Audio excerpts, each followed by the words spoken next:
오늘의 뜬 뉴스입니다. 윤태곤 실장 어서 오세요. 네, 안녕하세요. 네, 방금 제가 언급했죠. 바른정당 의원 13명 다시 돌아가죠. 예, 근데 정운천 의원은 사흘 후에 탈당한다 그래요.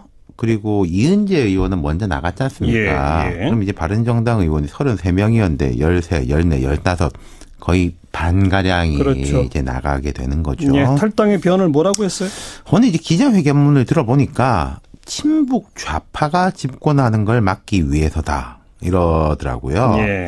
이분들이 그러니까 이제 3자 단일화를 주장했던 분인데, 근데 이게 3자 단일화가 꼭 유승민 후보 때문에 안 된 것도 아니에요, 실은. 예. 홍준표, 안철수 두 사람도 안 한다고 했지 않습니까? 그랬죠. 결국 그 유승민 후보 지지율이 안 오르니까 그런 거 아니겠어요? 그렇게 봐야 되겠죠. 예. 홍 후보 지지율이 꽤 올랐으니까요. 그렇게 되면 홍 후보가 당선권까지 갈 수 있을까요? 글쎄요, 뚜껑은 열어봐야 아는 거지만은 저는 이분들이 간다고 해가지고 안 될 게 되고 뭐 본질적 변화가 확 일어나고 그러지나 못할 것 같아요. 예. 그런데 다시 돌아간다.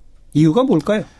대선보다는 대선 이유 때문일 수가 있습니다. 그렇겠죠. 예. 다음 선거 뭐 이런 거. 예. 그러니까 문재인 후보가 당선이 만약에 된다면은 이제 홍 후보나 자유한국당이 가장 선명하게 각을 세울 수 있을 거예요. 예. 그게 좋은 건지 나쁜 건지 잘 모르겠습니다만은 예.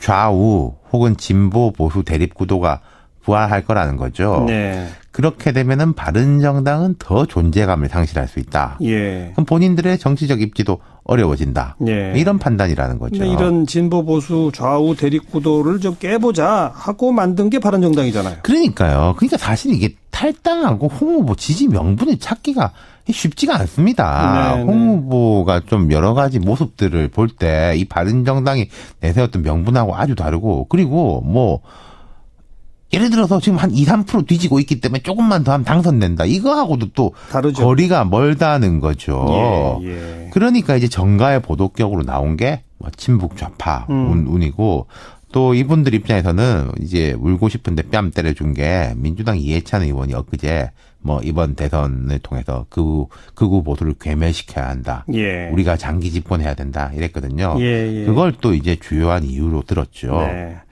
어쨌든 정도가 어느 정도일지는 모르겠습니다만 어쨌든 홍준표 후보는 기세가 더 등등해지고 유승민 후보는 더 어려워지고 그렇겠죠. 그런데요, 좀 복잡할 것 같아요. 이게 홍 후보가 기세를 높이는데 분명히 도움이 될 겁니다. 네. 의원 10몇 명이 옮긴다는 건 보통 일은 아니거든요. 예. 그리고 유승민 후보가 어려워질 텐데, 예.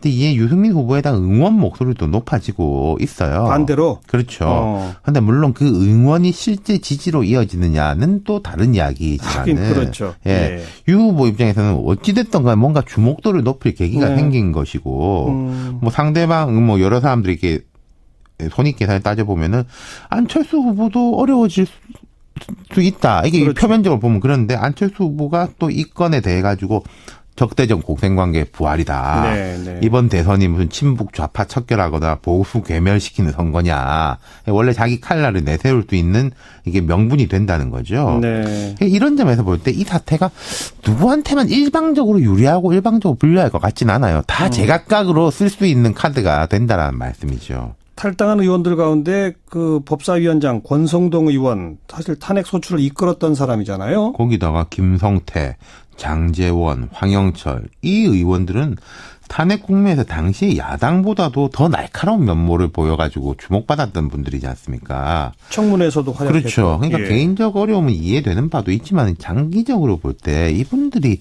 정치에 이렇게 도움이 될지 잘 모르겠어요. 그런데 들어간다고 그러니까 자유한국당 내에서 또 반대 이게 목소리가. 되게 독특한 겁니다. 친박계 마태형, 서청원 의원을 비롯해서 유기준, 한성교, 윤상현, 김진태 의원들이 기세가 등등합니다. 예.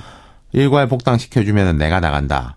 뭐 나갈 때는 자기들 마음대로인데 들어오는 건 마음대로 안 된다. 지지하고 싶으면 백의종군 해라. 이런 식이니까 홍준표 후보도 뭐 당원 당규가 있어가지고 뭐 이런 식으로 한 발 물러섰어요. 예. 중간에 있는 분들이 좀 이상해질 가능성이 높고, 근데 제 본질적으로 이런 이야기를 한번 해보고 싶어요. 박 대통령 탄핵된 지 이제 50일 지났습니다. 예. 그리고 지금 이제 구치소에서 재판을 기다리고 있어요. 그렇죠. 예. 근데 이 선거가 처음에는 뭐 문재인 안철수에게 양강구도 더 나은 정권 교체 이러다가 어느 날부터 지금 이 새누리당이 아니죠. 자유한국당 상황을 보면은 친박 의원들이 갑이 됐어요. 다시금. 그렇죠. 네, 뭐 네. 마음대로 나갈 때는 마음대로지만 들어올 때는 마음대로 못 들어온다 이런 식으로. 이게 어쩌다가 이게 선거가 이렇게 돼 가고 있는지 참 저도 뭐 미스테리어스하네요. 정치라는 게 살아 움직이는 생물이니까요. 그러니까요. 참 이상하게 살아 움직이는 것 같습니다. 수고하셨어요. 감사합니다. 윤태권 실장이었습니다. 어제부터 대선 후보 대표 공약 집중 분석해보는 시간 갖고 있는데요. 마침 오늘 순서가 방금 뜬 뉴스에서 집단 탈당 사태 정리해본 바른정당 순서입니다. 이 문제부터 안 물어볼 수가 없네요. 민현주 대변인 안녕하세요. 네, 안녕하세요. 예, 별로 안녕치 못하시죠? 저희 마음은 복잡하지만 그래도 국민들께는 항상 안녕하세요 밝은 모습 보여드려야죠. 어떡합니까? 13명이나 집단 탈당했고 이제 원내교섭단체도 안 되는 거죠? 예, 그렇습니다. 어떻게 대처? 예. 저희 지금 당내 분위기는 이미 언론 보도를 통해서 들으셨겠지만요. 저희 내부에서는 허탈한 마음도 있고요. 예. 또 가슴 아프기도 하고 안타깝고 또 무엇보다도 국민들께 참 송구스럽습니다. 이런 한국이 이제 위기 상황인데 예. 공당으로서 참 잘하는 모습 보여드려야 되는데요. 그러지 못해서 국민들께 제일 죄송스럽습니다. 네. 유승민 후보는 완주 의지는 변함이 없는 거죠? 예, 어제 이미 저녁 때 페이스북에도 유승민 후보 개인 페이스북에도 올렸고요. 예. 그리고 어제부터 오늘까지 이제 행사하면서 일정 소화하면서 기자들과도 짧은 일문일답 과정에서 이미 보셨겠지만, 예. 이번 대선에서 바른정당 후보로 끝까지 완주한다는 계획 변함없고요. 예. 그리고 제대로 된 자랑스러운 보수 정당 세우는데 마지막 힘까지 다 쏟겠다라는 결의도 변함없습니다. 아무래도 유승민 후보의 지지도가 안 오른 게 이 집단 탈당의 원인일 텐데 TV 토론은 네. 제일 잘했다는 평가를 받는데 왜 지지도가 그렇게 안 오른다고 생각하세요? 아시겠지만 이번 선거가 대선이 사실은 갑작스럽게 치러지는 대선이잖아요. 예. 그것도 다른 일도 아니고 박근혜 전 대통령, 박근혜 정부의 실패와 최순실 사태라는 역사상 헌정사상 없었던 사건으로 인해서 치러지는 대선인데요. 네. 가장 큰 이유는 국민들께서 보수 후보에 대해서 마음을 전혀 열고 계시지 않다는 거. 예. 그리고 박근혜 정부 실패, 최순실 사태에 대한 분노만이 점철돼서 예. 이제 반박근혜 정부 정서가 지배하는 분노, 민심 투표가 지금 되고 있는 게 아닌가라는 저희가 생각이 들고요. 예. 이런 상황에서 이제 보수 진영 후보 중에서 특히 기득권을 지키고자 하는 수구 보수 세력이 아니라 유승민 후보처럼 과거를 반성하고 새로운 미래에 제대로 된 보수를 해보고자 하는 개혁적인 목소리를 내는 후보에 대해서는 예. 국민들께서 더 그 목소리가 좀 작게 들리는 거 아닌가라는 안타까움이 있습니다. 네. 근데 사실 잠시라도 차분하게 잠깐만 생각해 보시면요. 예. 이 나라의 미래를 위해서 또 우리 아이들이 살 세상을 생각하면 무조건 분노 투표만으로 해결될 수는 없거든요. 예. 또 무조건 기득권 지키기 투표만으로도 새로운 나라는 건설할 수 없다는 거는 국민들께서 곧 깨달으시리라고 생각됩니다. 그래서 저희는 예. 5월 9일까지요. 변함없이 국민만 바라보고 가겠습니다. 알겠습니다. 추가 탈당이 있을까요? 글쎄요. 어제 몇몇 분들 이름이 거론되긴 했지만 글쎄 추가 탈당으로 이어지기는 쉽진 않지 않을까라는 생각이 드는데 저희도 겸허한 자세로 지켜보겠습니다. 근데 탈당하신 분들이 이른바 김무성계로 분류가 돼서 김무성 의원의 거취가 관심사인데요. 어떨까요? 김무성 의원은 일단은 탈당하지 않겠다고 말씀하신 걸로 저도 알고 있고요. 네. 새누리당을 탈당하고 저희가 바른정당 창당하는 과정에서 김무성 전 대표가 한 축이었습니다. 예, 예. 그런 만큼 끝까지 그 책임을 함께 하시지 않을까라고 저희가 생각합니다. 근데 소위 좌파 의원들이 다 탈당했는데 혼자 계속 있을 수 있을까요? 글쎄요, 그건 김무성 의원님의 결단에 저희가 지켜보는 수밖에 없을 것 같아요. 알겠습니다. 자, 네. 원래가 이게 대표 공약 집중 분석해보는 시간이니까 이제 그 문제로 넘어가서요. 네. 제1 공약이 바로 보육, 아이 키우고 싶은 대한민국 이런 캐치프레이즈를 내고셨죠? 네, 맞습니다. 이걸 1호 공약으로 내세운 이유가 뭡니까? 사실 대선 후보로서 특히 남성 후보로서 파격적인 공약입니다. 예. 1호가 아이 키우고 싶은 대한민국입니다. 그런데 지금 우리나라를 조금만 돌아보면요. 아이 키우지 못하는 문제, 아이를 낳지 않고 우리 아이 키우기 힘들다는 그 문제에 대한민국의 모든 문제점들이 다 결집돼 있습니다. 예, 예. 저출산 문제가 대한민국 모든 문제의 결정체라고 말하는 것과 같은 맥락인데요. 그렇죠. 예. 네. 내가 일단 결혼할 수 없는 상황이고요. 그리고 내 집을 가질 수 없고 내 일자리가 안정되지 않고 또 우리 아이가 커서 교육을 받고 나보다 더 나은 삶을 살 수 있다는 희망이 없기 때문 아니겠습니까? 예, 예. 그래서 이 모든 결정체인 아이 키우고 싶은 대한민국이란 이 문제가 해결되면 우리가 지금 가지고 있는 많은 문제들을 해결할 수 있겠다라는 네. 그런 생각으로 저희가 1호 공약으로 내세웠고요. 그 내용은 크게는 일단 아시겠지만 육아휴직 3년법을 냈습니다. 예. 지금 현재 1년인데 3년까지 최장 3년까지 쓰실 수 있고 3번에 걸쳐서 나눠서 쓰실 수 있고요. 예, 예. 또 육아휴직을 하시면 지금 받는 수당보다 20% 더 드리고요. 예. 상한선도 200만 원으로 2배 올렸습니다. 예, 예. 그리고 이와 동시에 지금 우리나라 저출산이나 일가 가정 양립이 가장 안 되는 이유가 장시간 근로지 않습니까? 그렇죠. 그리고 또 장시간 근로가 일자리 나눔도 안 되고 있고요. 일자리 창출 문제랑도 연결이 돼 있어서요. 맞습니다. 저희가 칼퇴근법이라고 하는 일명 칼퇴근법은 국민 여러분 꼭 알아주셔야 되는 게 유승민 의원이 만든 겁니다. 예, 예. 그래서 칼퇴근법을 통해서 근로시간을 단축하고 또 근로자들이 인간다운 삶을 살 수 있도록 최저 휴식 시간을 보장하는 안을 마련했습니다. 알겠습니다.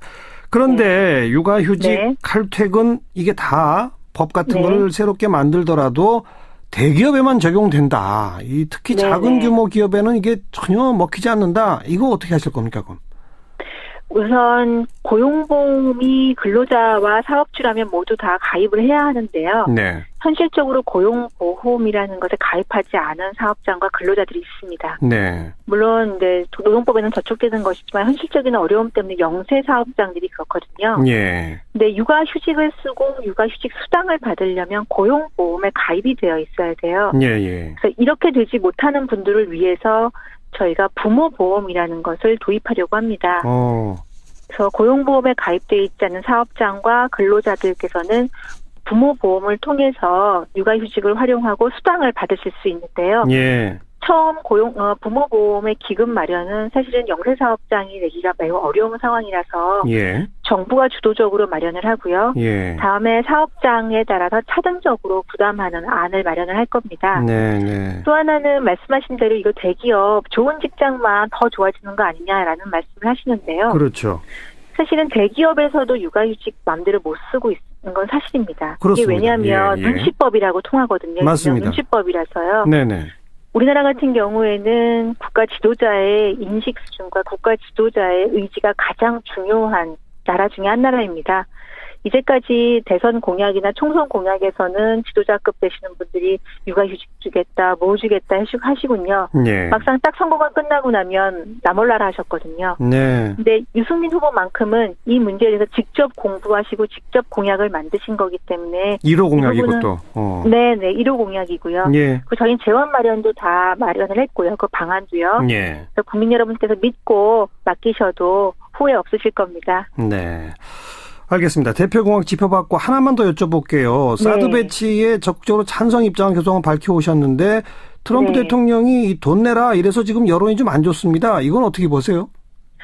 우선 정부 간에 합의한 내용과는 다르다고 이미 정부가 발표를 했고요. 네네. 그래서 유승민 후보도 지금 지금 도입되고 있는 사드에 대해서는 더 이상의 협상은 없다라는 입장을 하고 있습니다. 예. 다만 이제 관련해서 설득하고 협상하는 과정이 필요할 텐데요. 예. 추가적으로 필요하다고 하면 그 부분에 대해서는 다시 협상을 할 수 있지만 이미 배치하기로 되어 약속돼 있는 부분에서는 물러설 수 없다라는 입장이고요. 알겠습니다.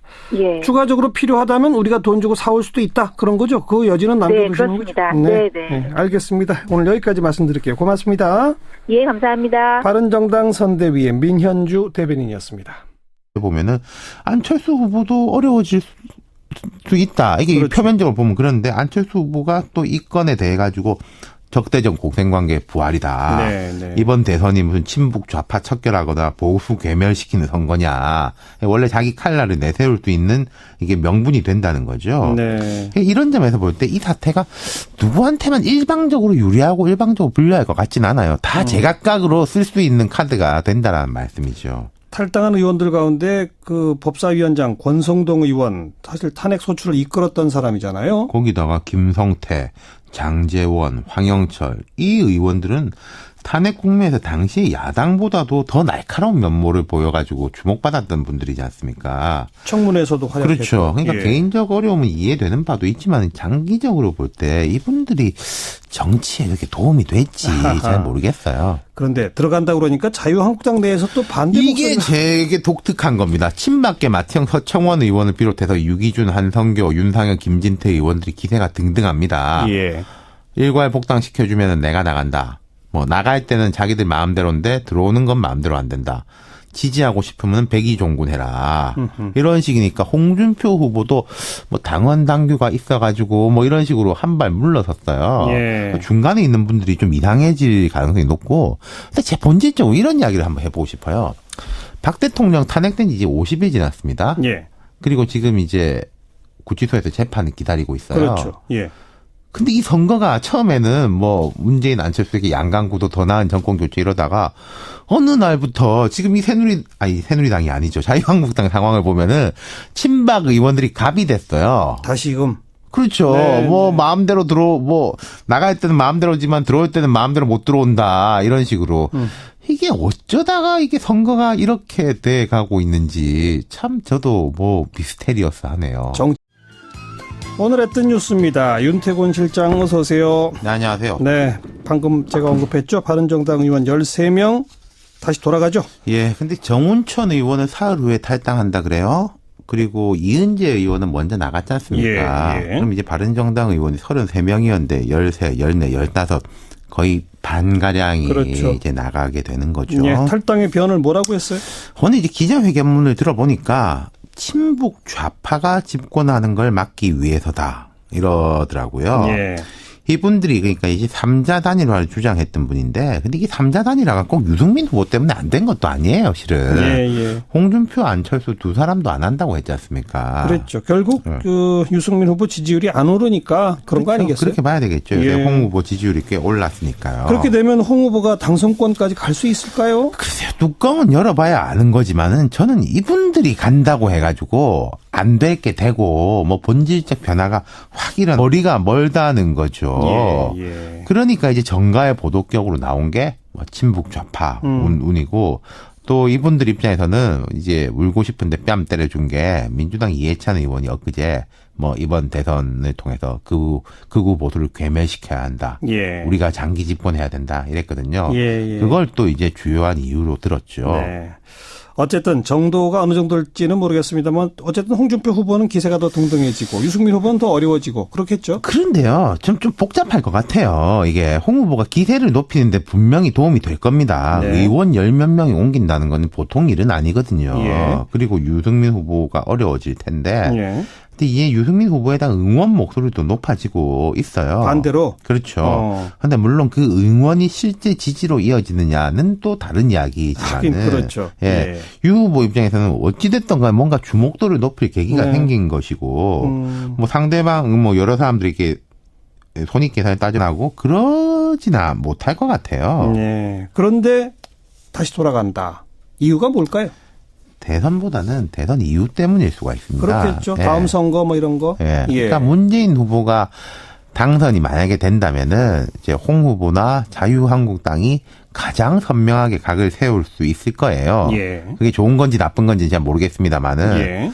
좌우 혹은 진보 보수 대립 구도가 부활할 거라는 거죠. 네. 그렇게 되면은 바른정당은 더 존재감을 상실할 수 있다. 예. 그럼 본인들의 정치적 입지도 어려워진다. 예. 이런 판단이라는 거죠. 근데 이런 진보 보수 좌우 대립 구도를 좀 깨보자 하고 만든 게 바른정당이잖아요. 그러니까요. 그러니까 사실 이게 탈당하고 홍 후보 지지 명분을 찾기가 쉽지가 않습니다. 네, 홍 후보가 좀 여러 가지 모습들을 볼 때 이 바른정당이 내세웠던 명분하고 아주 다르고, 그리고 뭐 예를 들어서 지금 한 2, 3% 뒤지고 있기 때문에 조금만 더 하면 당선된다. 이거하고도 또 다르죠.